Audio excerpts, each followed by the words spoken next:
Friends, अप्रैल ख़त्म होने को है। अब समय आ चुका है आपके अपने पोर्टुलाका से ढेर सारे फूल लेने का। इस समय धूप बहुत तेज़ होने लगी है। टेम्परेचर लगभग 45 के समथिंग हो रहा है, कहीं कहीं पर 42 43 ऐसे हो रहा है, अप डाउन हो रहा है। तो ऐसे टेम्परेचर में जो एक प्लांट है वो भर के फ्लावरिंग करता है वो है पोर्टुलाका या पर्सलेन या मॉसरोस। इसको कई और नामों से भी जाना जाता है। ये वो प्लांट है जब सारे प्लांट सूखने लगते हैं, प्लांट मुरझाने लगते हैं, तो इस स्थिति में इस टेम्परेचर पे ये भर के फ्लावरिंग करता है। तो अगर आपके प्लांट में फ्लावरिंग नहीं हो रही है तो कुछ बातें मैं आपको बताऊंगी आगे, तो उसको आप देख लीजिए आपके प्लांट पर अप्लाई हो रही हैं कि नहीं हो रही हैं। तो सबसे पहले पहली बात, अगर कोई भी प्लांट आपका पॉट में लगा है तो दो तीन चीज़ें मायने रखती हैं।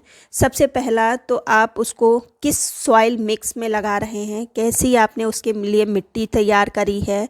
दूसरा, सनलाइट कितनी, इस प्लांट को कितनी सूर्य की रोशनी चाहिए, ये भी बहुत ही ज़्यादा मायने रखता है। तीसरा, आप उसको फीड क्या करा रहे हैं, फर्टिलाइज़र कौन सी डाल रहे हैं, ये भी बहुत ही ज़्यादा मायने रखता है। चीज़ें होती हैं जो अगर आपके प्लांट पॉट में लगे हैं ये मायने रखते हैं। तो सबसे पहले अगर बात करी जाए तो सनलाइट, ये जो पोर्टुलाका प्लांट है ये सन लविंग प्लांट है। आप देखते हो इसी दिन अगर धूप ना निकले, बदली छाई रहे, तो इसमें फ्लावरिंग भी नहीं होती है। इसके जो बड हैं वो अधखिले ही रह जाते हैं। तो इसके लिए सूर्य की रोशनी बहुत ही ज़्यादा ज़रूरी है।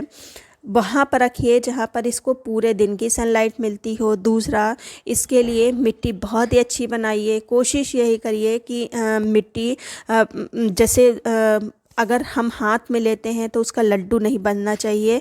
रेत की मात्रा इसमें अच्छी मिलाइए, क्योंकि कभी कभी प्लांट फंगस के कारण भी ख़राब हो जाता है। अभी तो नहीं होगा, लेकिन जैसे ही 1-2 महीने के बाद बरसात आएगी तो उसमें ये प्लांट प्रॉब्लम करेगा उस मिट्टी में। तीसरा, फर्टिलाइज़र, चूँकि ये छोटे छोटे फ्लावर ढेर सारे प्रोड्यूस करता है तो इसको समय समय पर फर्टिलाइज़र की भी नीड होती है। तो उस हिसाब से कैसा फर्टिलाइज़र इसको देना है वो मैं आगे आपको बताती हूँ। सबसे पहले तो देखिए ये प्लांट है, कुछ प्लांट मैंने फरवरी में ही लगा लिए थे जो कि फ्लावरिंग बहुत अच्छी कर रहे हैं। कुछ प्लांट मैंने 20 मार्च के करीब लगाए थे जिनकी कटिंग वो ये हैं। तो इसके पहले भी मैंने कुछ फर्टिलाइज़र डाला था जो कि आपके साथ शेयर किया और अच्छी ग्रोथ हो रही है। लेकिन फिर मैं आज फर्टिलाइज़र डालने वाली हूँ। तो उसके पहले जहाँ जहाँ पर मिट्टी इसकी दिख रही है वहाँ वहाँ पर इसी की कटिंग मैं फिर से लगा दूँगी, जिससे कि प्लांट पॉट थोड़ा सा भरा भरा सा लगे, क्योंकि बहुत ही ज़्यादा घना नहीं होता प्लांट, तो ये अच्छा नहीं लगता है। लगाने का तरीका मैंने पहले ही बताया था। ऊपर की टिप काटिए और बस मिट्टी में आप फिंगर की सहायता से छोटा सा होल करिए और उसी में लगा दीजिए और मिट्टी से उसको दबा दीजिए। ढीला छोड़ना नहीं है, अगर ढीला छोड़ेंगे तो फिर ये कटिंग नहीं चल पाती है, और मिट्टी से इसको दबा देना है। बस कुछ नहीं करना है, 2 दिन में आप देखेंगे कि इसमें रूट्स आ जाएगी। तो इस तरह से प्लांट को घना भी करते हैं, और जहाँ से आप ऊपर से टिप काटेंगे वहीं से 2 ब्रांचेस निकलेंगी, तो ये प्लांट खूब अच्छे से घना भी हो जाएगा। अब बात कर लेते हैं कि इनकी फर्टिलाइज़र की। इसके पहले भी मैंने जो फर्टिलाइज़र डाली थी वो उसका वीडियो मैंने शेयर किया है, तो वो नहीं डाला है तो वो डाल लीजिए। वो भी फर्टिलाइज़र बहुत अच्छी इफ़ेक्टिव है। आप देख रहे होंगे कि पहले इतना प्लांट घना नहीं था, मुश्किल से 2-3 ब्रांचेस ही निकली थी, और मुश्किल से अभी 7-8 दिन हुए होंगे प्लांट आपको घना लग रहा होगा, पॉट घना लग रहा होगा। तो वो आप कर सकते हैं। आज मैं जो फर्टिलाइज़र डालूँगी वो कंप्लीट NPK होगा। तो इस समय मैं लूँगी केमिकल, और ये मेरे पास NPK है, एग्रोटेक का NPK है। कोई भी ब्रांड आप ले सकते हैं। इसमें प्लांट जब ग्रोथ कर रहा होता है तो उसको बैलेंस फर्टिलाइज़र चाहिए। और ये मत सोचिए कि केमिकल फर्टिलाइज़र देंगे तो प्लांट जल जाएगा, ऐसा कुछ नहीं है, क्योंकि ये गर्मियों का ही पौधा है। गर्मियों के पौधे में अगर इस तरह से फर्टिलाइज़र देंगे तो कोई प्रॉब्लम नहीं होगी, बल्कि उसके लिए लाभ ही होगा। आधा लीटर पानी में मैंने मुश्किल से 5 ग्राम NPK डाल के घोल दिया है अच्छे से। और इस पानी को हम अपने जितने भी प्लांट ग्रोइंग पर हैं उन सब में डालेंगे। और एक बात मैं बता दूं, अगर आपके पास हाइब्रिड प्लांट है इसका तो फ्लावरिंग खूब अच्छे से कर रहा होगा, लेकिन अगर आपके पास ये देसी वैरायटी है तो जब तक वो प्लांट पूरे पॉट में भर नहीं लेगा तब तक इसमें फ्लावरिंग नहीं होगी।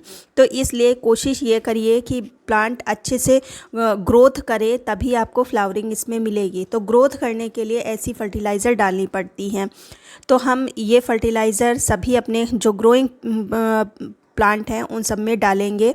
और अगर आपका प्लांट खूब अच्छे से घना है, पूरा पॉट भरा है और देसी प्लांट है, लेकिन फिर भी उसमें मतलब फ्लावरिंग नहीं हो रही है, तब आपको कौन सा फर्टिलाइज़र डालना है?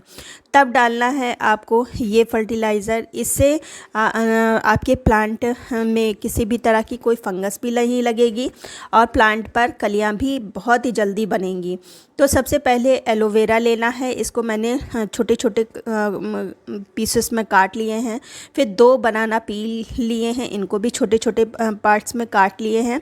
और इन सबको हम एक बॉटल में भीगने के लिए छोड़ देंगे। ऊपर तक पानी डालना है जिससे ये जो पील्स हैं ये अच्छे से भीग जाएं।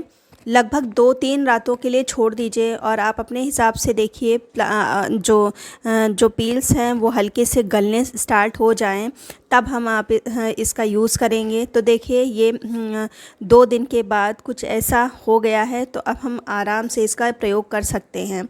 तो ये मैंने आधा लीटर पानी लिया था और ये जो पानी है ये 1 लीटर पानी है। तो आधा लीटर और 1 लीटर दोनों पानी को हम मिक्स कर देंगे और इस पानी को हम अपने पोर्टुलागा के प्लांट में डालेंगे। बहुत ही अच्छी से प्लांट ग्रोथ भी करेगा, फंगस भी किसी तरह की नहीं लगेगी और कलियां भी बहुत ही जल्दी बनेंगी। लेकिन ये है कि एक बार के प्रयोग से अगर सोचें कि हाँ तुरंत रिज़ल्ट नहीं मिलेगा, आप इसको 7-7 दिन पर रेगुलर कम से कम 2-3 बार आप इसको करें, बहुत ही जल्दी आपका प्लांट फ्लावरिंग पर आ जाएगा। इस तरह से आप प्लांट की केयर करिए। और साथ ही साथ प्लांट के लिए जो सबसे ज़्यादा ज़रूरी है वो है सूर्य की रोशनी। तो सबसे पहला तो काम यही करिए कि इसको पूरे दिन की सनलाइट में रखिए। पूरे दिन की सनलाइट में रखेंगे तो इतना फर्टिलाइज़र की ज़रूरत ही नहीं पड़ेगी। मिट्टी आपने अच्छी बनाई है, पूरे दिन की सनलाइट में रखे हैं, ये अपने आप फ्लावरिंग करेगा एक बार जब पॉट पूरा भर लेगा। तो इस तरह से आप अपने पोर्टुलागा और पर्सलेन की केयर करिए, बहुत अच्छा रिज़ल्ट तुरंत मिलेगा। उम्मीद करती हूँ वीडियो अच्छा लगा होगा। अगर अच्छा लगा है तो लाइक कर दीजिए, सब्सक्राइब कर लीजिए। मिलते हैं फिर किसी वीडियो में नई जानकारी के साथ, तब तक की गुड बाय।